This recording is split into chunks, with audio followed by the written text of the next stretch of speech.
वक्फ bill पेश होने से पहले राज्यसभा में हंगामा। बीजेपी सांसद अनुराग ठाकुर के मल्लिकार्जुन खड़गे पर लगाए आरोप को लेकर राज्यसभा में हंगामा। बीजेपी सांसद अनुराग ठाकुर के आरोप पर राज्यसभा में बोले नेता प्रतिपक्ष। कहा, अनुराग के आरोप साबित हुए तो मैं इस्तीफे को तैयार, वरना अनुराग ठाकुर इस्तीफा दें। वक्फ बिल पर कांग्रेस संसदीय दल के नेता सोनिया गांधी का बीजेपी पर हमला। कहा, वक्फ बिल को जबरन पास कराया गया, संविधान पर एक हमला है ये विधेयक। सोनिया बोली, ये बिल बीजेपी की सोची समझी रणनीति का हिस्सा। लोकसभा में वक्फ संशोधन विधेयक पास होने पर राहुल गांधी ने बीजेपी पर निशाना साधा। कहा, यह विधेयक मुसलमानों को हाशिए पर धकेलने और उनकी संपत्ति को हड़पने का तैयार है। राहुल बोले, संविधान पर हमला कर रहे आरएसएस, भाजपा और उनके सहयोगी। राज्यसभा में वक्फ बिल पर चर्चा जारी। जेपी नड्डा बोले, हमने 25 राज्यों के वक्फ बोर्ड से बात की, कुछ लोग बिल को लेकर गुमराह कर रहे हैं। बहस में विपक्ष ने गलत तथ्यों को पेश किया, बहस को डिरेल करने की कोशिश हुई।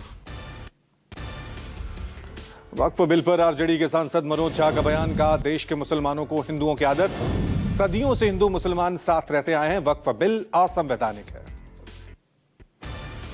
वक्फ बिल को लेकर संजय सिंह ने राज्यसभा में कहा कि किसी भी धर्म के लोगों को खुश होने की जरूरत नहीं है। ये वक्फ के बाद मंदिर, चर्च, सबकी जमीन लेकर अपने दोस्तों को दे देंगे। संजय सिंह ने कहा, बिल से संविधान की हत्या की जा रही है। वक्फ बिल को लेकर अखिलेश यादव का ट्वीट। बीजेपी पर निशाना साधा। लिखा, प्रिय देशवासियों, भाजपा जब भी कोई नया बिल लाती है, दरअसल वो अपनी नाकामी छुपाती है। भाजपा नोटबंदी, जीएसटी, मंदी, महंगाई, बेरोजगारी, बेकारी, भुखमरी, बिजली, पानी, स्वास्थ्य, शिक्षा और आवास जैसी समस्याएं सुलझा नहीं पा रही है, इसलिए ध्यान भटकाने के लिए बिल लाया गया है।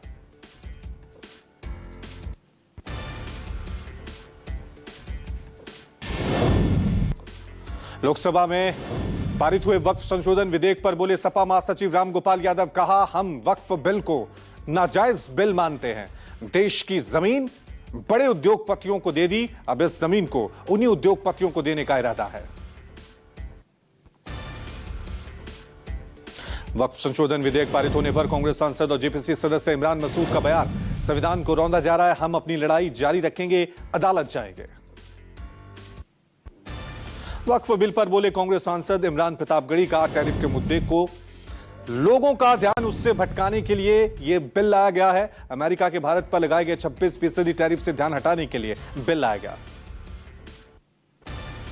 प्रधानमंत्री मोदी थाईलैंड दौरे पर हैं। दौरे के आखिरी दिन प्रधानमंत्री पेंटागोचान शिनावात्रा की मौजूदगी में भारत और थाईलैंड ने एमओयूज का आदान प्रदान किया। इसके बाद पीएम मोदी ने कहा कि भारत के एक्ट ईस्ट पॉलिसी और हमारे इंडो पैसिफिक विजन में थाईलैंड का विशेष स्थान है। आज हमने अपने संबंधों को स्ट्रेटेजिक पार्टनरशिप का रूप देने का फैसला किया है।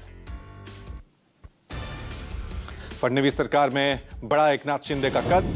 पहले शिंदे के पास जाएगी वित्त योजना, विभाग की तमाम फाइलें। अजीत पवार के बाद एकनाथ शिंदे देखेंगे फाइलें। महाराष्ट्र सरकार ने जारी किया खास आदेश, सीएम देवेंद्र फडणवीस अंतिम मंजूरी देंगे। महाराष्ट्र के बीड़ की रैली के दौरान पार्टी कार्यकर्ताओं से बोले महाराष्ट्र के डिप्टी सीएम अजीत पवार। कहा, मुझे कुछ मत दीजिए, मैं सिर्फ प्यार और सम्मान चाहता हूं, मेरे प्यार ना छुएं, आजकल के नेता पैर छूने के लायक नहीं। सीएम योगी आदित्यनाथ वाराणसी के दौरे पर हैं। सीएम ने कश्मीरी गंज में श्री राम जानकी मंदिर की आधारशिला रखी। योगी आदित्यनाथ ने काशी विश्वनाथ मंदिर में पूजा अर्चना की। एम्स में लालू यादव की हुई सर्जरी। पीठ के गंभीर घाव का सफल ऑपरेशन के बाद उन्हें आईसीयू में सामान्य वार्ड में शिफ्ट कर दिया गया है। लालू यादव के साथ उनके परिवार के सदस्यगण मौजूद हैं। छत्तीसगढ़ सरकार ने नक्सलियों की सशर्त युद्ध विराम की पेशकश को ठुकराया। राज्य के डिप्टी सीएम विजय शर्मा ने कहा कि हर माध्यम से हम बातचीत को तैयार, लेकिन कोई शर्त नहीं रख सकते। सुरक्षा बलों के ऑपरेशन से नक्सलियों के हौसले टूटने लगे हैं। किसान नेता जगजीत डलेवाल का आमरण अनशन जारी। डलेवाल ने पंजाब सरकार पर साधा निशाना। कहा, सरकार हमारे मोर्चे तोड़ सकती है, लेकिन हमारे हौसले नहीं। साथियों के साथ मिलकर जल्द ही बनाएंगे रणनीति।